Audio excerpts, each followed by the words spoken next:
لحاظ سے کئی اقسام ہیں، لیکن عام طور پر دو بڑی اقسام پر منحصر ہے۔ نمبر 1 دینی علوم اور نمبر 2 دنیاوی علوم۔ دینی علوم اور دنیاوی علوم کسے کہتے ہیں؟ دینی علوم وہ علم ہے جو دین سے متعلق ہو، جسے قرآن و حدیث، فقہ اور جن میں انسان کی صحیح رہنمائی کی یاد ہو، اور دنیاوی علوم وہ علم ہے جو دنیا سے متعلق ہو، جسے دنیا کی فنکاری، ہنر وغیرہ سے جس کا تعلق ہو۔ مولانا آپ سے بھی ہمارا سوال ہے، دینی علوم اور دنیاوی علوم سے ہمیں کیا سب فائدہ ملیں گے؟ بسم اللہ الرحمن الرحیم۔ دینی علوم سے دنیا و آخرت میں بہت فوائد دیتے ہیں، جن میں اللہ کی رضا، بہترین اخلاق، جنت کا راستہ آسان ہونا، نیکی، ہمدردی، خدمت خلق اور آخرت میں نجات کا ذریعہ بننا۔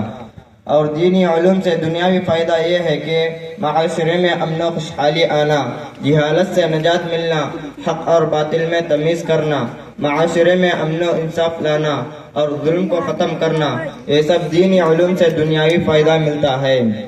اور دنیاوی علوم سے ہمیں زندگی کے مختلف شعبوں میں وقتی طور پر فائدہ پہنچاتا ہے، جیسے سرکاری نوکری اور اپنا کاروبار، اور ذہنی نشو و نما جو زندگی کو آسان، پرسکون اور ترقی یافتہ بناتی ہے اور روزمرہ کاموں میں ترقی کرتی ہے۔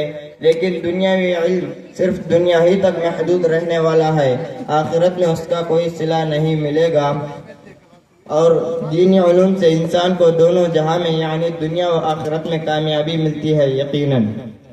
مولانا آپ سے اور سوال ہے جی، دینی تعلیم حاصل کرنا ہر مسلمان مرد و عورت پر فرض ہے؟ جی، نبی کریم صلی اللہ علیہ وسلم نے ارشاد فرمایا، طلب العلم فریضۃ علی کل مسلم و مسلمہ۔ علم دین حاصل کرنا ہر مسلمان مرد اور عورت پر فرض ہے۔ علم دین انسان کو کہاں تک حاصل کرنا چاہیے؟ انسان کو علم دین وہاں تک حاصل کرنا چاہیے جس سے وہ اپنے عقائد اور نماز، روزہ، زکوٰۃ، حج کو صحیح طریقے سے ادا کر سکے۔ اس کے علاوہ گناہوں کی پہچان، حرام و حلال کی پہچان، تکبر، حسد، زنا، ریاکاری، جھوٹ، غیبت، چغل خوری وغیرہ کا پہچان کر سکے۔ یہاں تک علم دین حاصل کرنا ہر مسلمان پر ضروری ہے۔ مولانا آپ سے پھر ہمارا سوال ہے جی، علم دین حاصل نہ کرنے والے کے بارے میں آپ کیا فرماتے ہیں؟ علم دین حاصل نہ کرنا یہ بہت بڑی محرومی کی بات ہے۔ قیامت کے دن ایسے شخص کو سب سے زیادہ حسرت ہوگی۔ چنانچہ محمد صلی اللہ علیہ وسلم نے ارشاد فرمایا، سب سے زیادہ حسرت قیامت کے دن اسے ہوگی جسے دنیا میں علم دین حاصل کرنے کا موقع ملا مگر اس نے حاصل نہ کیا۔ مولانا آپ سے پھر ہمارا سوال ہے، علم دین حاصل کرنے کے لیے کس طرح کے بچے کو مدرسے میں داخل کروانا چاہیے؟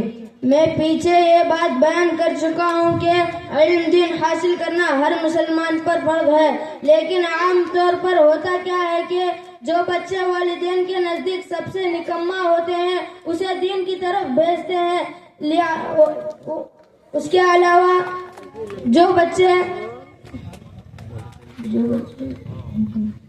بچے والدین کے نزدیک سب سے نکما ہوتے ہیں اسے دین کی طرف بھیجتے ہیں، لہذا اوقات اپنے جان چھڑانے کے لیے ماں گھر کے کام کرے گی یا اس کو سنبھالے گی، اس لیے اسے مدرسے میں داخلہ کرا دو۔ ایسے ماں باپ کو نہیں کرنا چاہیے، اپنے ہر بچے کو علم دین ضرور پڑھائے۔ مولانا آپ سے ہمارا آخری سوال ہے جی، آج کل لوگ اسکول، کالج اور یونیورسٹی کی طرف دورے چلے جا رہے ہیں، جبکہ دینی مدارس کی طرف لوگوں کا رجحان کم ہے، ایسا کیوں ہے؟ دینی مدارس کی طرف لوگوں کا رجحان کم تو کیا نہ ہونے کے برابر ہے، جبکہ اسکول، کالج اور یونیورسٹیاں بھری پڑی ہے۔ لوگ اپنے جیب سے لاکھوں روپیہ خرچ کر کے تعلیم حاصل کرتے ہیں اور کھانا بھی اپنے جیب سے کھاتے ہیں، مگر پھر بھی دنیاوی تعلیم حاصل کرنے کی طرف ہی رجحان ہے، جبکہ دینی مدارس میں مفت تعلیم دی جاتی ہے، حتیٰ کہ کھانا اور رہائش دی جاتی ہے۔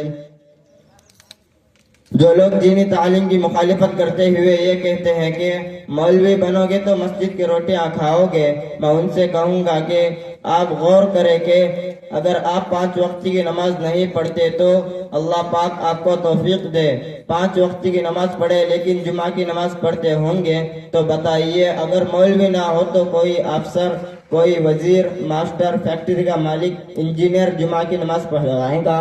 یاد رکھیے، مولوی آپ کی ضرورت ہے، اسے مان اور عزت دے، نہ سمجھ میں آئے تو آزما لیں۔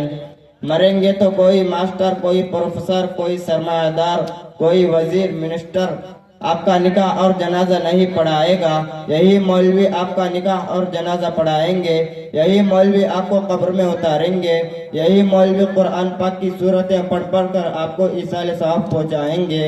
اور آپ لوگ عید کی نماز پڑھتے ہوں گے، تو بتائیے عید کی نماز کوئی پڑھائے گا؟ نہیں، یقیناً مولانا اور عالم ہی عید کی نماز پڑھائیں گے۔ تو معلوم ہوا کہ مولانا اور عالم ہماری ضرورت ہے، اس لیے ہر کوئی اپنے بچے کو مولانا اور عالم ضرور بنائے تاکہ آپ کا بچہ آپ کا جنازہ خود پڑھائے۔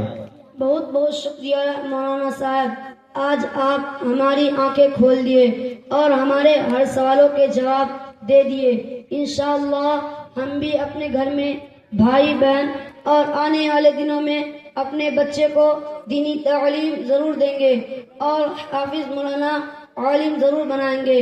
اور ہمارے جلسے گاہ میں جتنے بھی سامعین کرام بیٹھے ہوئے ہیں، سب نے ہمارا سوال و جواب سنے ہیں، اس لیے ہر کوئی اپنے اپنے بھائی بہن اور بچوں کو دینی تعلیم دے اور حافظ مولوی عالم بنائے۔